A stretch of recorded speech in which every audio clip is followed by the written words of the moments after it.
دوستا السلام علیکم. موینینج از طرف پیپلز پارتی کارکنان تمام به خانه صوبایی رهنما انجینیر هادی عسکری جمع شده تا که از اینجا یک جای شده در امام بارگاه محمد رسول الله کرانی روड وری در اونجا در سلسله منشیات در خلاف منشیات یک گرند جرگه است.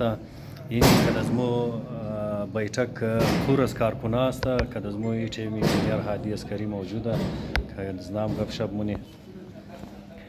سلام علیکم انجینیر صاحب، خوب هستین؟ بخیر جان شم جور تیار هستین؟ خانه تمام خیریتیه؟ این جمع شد برای چی است؟ کم وضاحت کنین؟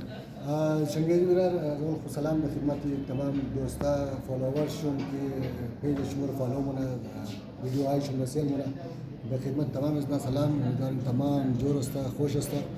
دیگه این جمع شد از خاطر می قومی ایشوز کمیटी که یک کمیटी جوړ کړی د مختلف جماعت‌ها که یک جای شده که اتحاد جوړ کړي که برای مسائل از علاقه هزار ټاون یا بی 26 و مسائل از ناقص باید مو مشترکه اتحاد کدا یک جای برای مسائل کار کنی.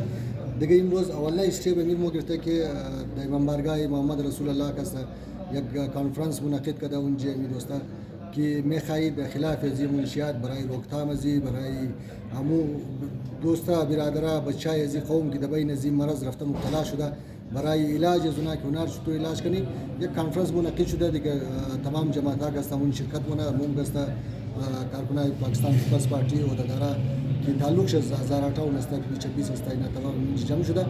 دیگه ان شاء الله تعالی چانین وجه موری شرکت مونی و مو از طرف خو چیزی که تجویز داره چی رای داره درباره ازی رای حل کی مشکلات کی منشیات چطور روک کنی و اونا که الریدی بنی زور رفته ادیکت شده اونا را برای علاج اونا چی طریقه کار استعمال کنی دیگه درباره امزی گپ زدم میشه ان شاء الله. بسیار تشکر انجینیر صاحب. علی برادرها بوری بین بیठक اینا مهدی برار مویا و تاجدار است بچه ما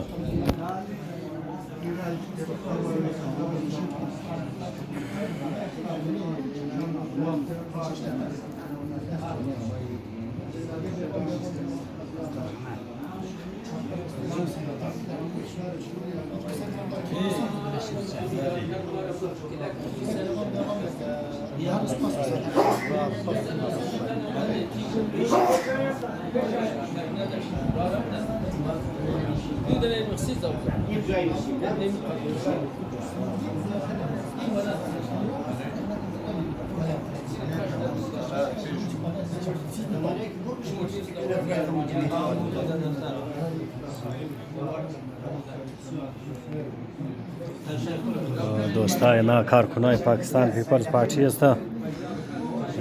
تیاری که بوری د امام بارگاه محمد رسول الله صلی الله علیه و آله و سلم که اونجی گرند جرگه د خلاف منشیات که مو جوانای خورا بچکچای خورا چطور از منشیات دور بیلی اور اونا که ادیکت است بخشیز نامو چی لای عمل اختیار کنی.